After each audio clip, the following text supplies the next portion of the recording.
हिमाचल प्रदेश की सुरमई वादियों में यूं तो कदम कदम पर देवस्थल मौजूद हैं, लेकिन इनमें से कुछ एक ऐसे भी हैं जो अपने में अनूठी गाथाएं और रहस्य समेटे हुए हैं। ऐसा ही एक मंदिर है निरमंड का परशुराम मंदिर। यह मंदिर शिमला से करीब 150 किलोमीटर दूर रामपुर बुशहर के पास स्थित निरमंड गांव में है। मान्यता है कि भगवान परशुराम ने यहां अपनी जिंदगी के अहम वर्ष गुजारे थे। किंवदंतियों के अनुसार आर्षि जमदग्नि हिमाचल के वर्तमान सिरमौर जिला के समीप जंगलों में तपस्या किया करते थे।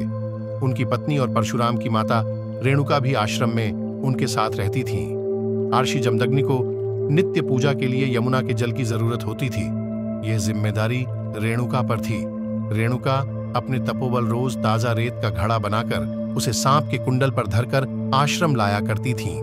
लेकिन एक दिन रास्ते में गंधर्व जोड़े की क्रीड़ा देख लेने के कारण उनका ध्यान भंग हो गया और नतीजा यह निकला कि तपोबल क्षीण होने के कारण उस दिन न तो रेत का घड़ा बन पाया और न ही सांप आया।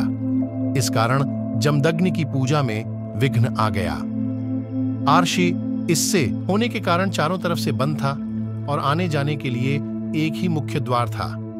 मंदिर का यह मूल स्वरूप आज भी जस का तस है। कहते हैं यहीं पर मातृहत्या के दोष निवारण के लिए परशुराम ने एक यज्ञ भी शुरू करवाया, जिसमें तब नर बलि दी जाती थी। किंवदंतियों की माने तो कालांतर में यही नर बलि मौजूदा भूंडा यैया के तौर पर प्रचलित हुई, जो आज भी जारी है। एक अन्य कथा के अनुसार परशुराम ने निरमंड को खास तौर पर क्षत्रियों के संहार के लिए तैयार करने हेतु बसाया था, लेकिन कारण यहां भी माता रेणुका थीं। राजा सहस्त्रार्जुन के रेणुका के प्रति प्रेम की परिणति आखिरकार जमदग्नि और रेणुका के वध के रूप में हुई। इससे परशुराम कुपित हो उठे और उन्होंने धरती से क्षत्रियों के संहार का संकल्प लिया, जिसे पूरा करने के लिए निरमंड में आश्रम बनाया। अब इनमें से सच कौन सी धारणा है, यह कहना तो मुश्किल है, लेकिन दोनों से यह जरूर साबित होता है कि परशुराम ने ही निरमंड बसाया था।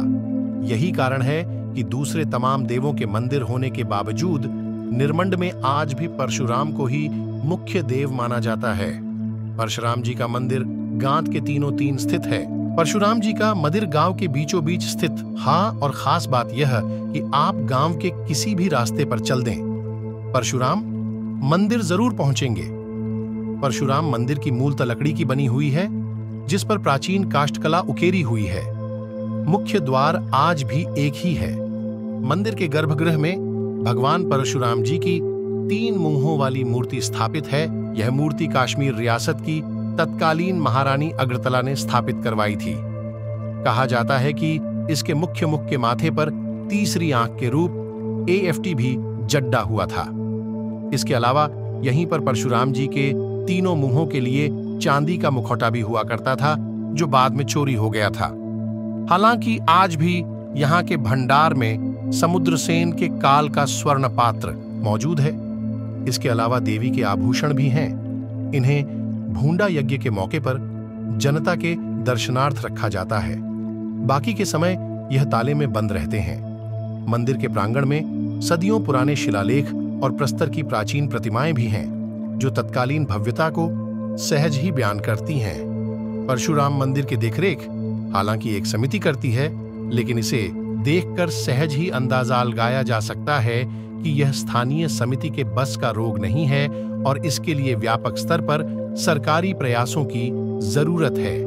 गांव के लोग इस प्राचीन मंदिर और उस कारण निरमंड के साथ जुड़े इतिहास के चलते निरमंड को धरोहर का दर्जा मांग रहे हैं। लेकिन यदि सरकार परशुराम मंदिर को ही सहेज ले तो भी बड़ी बात होगी। थोड़े से प्रयास और प्रचार से इसे इलाके का प्रमुख धार्मिक पर्यटन का केंद्र बनाया जा सकता है।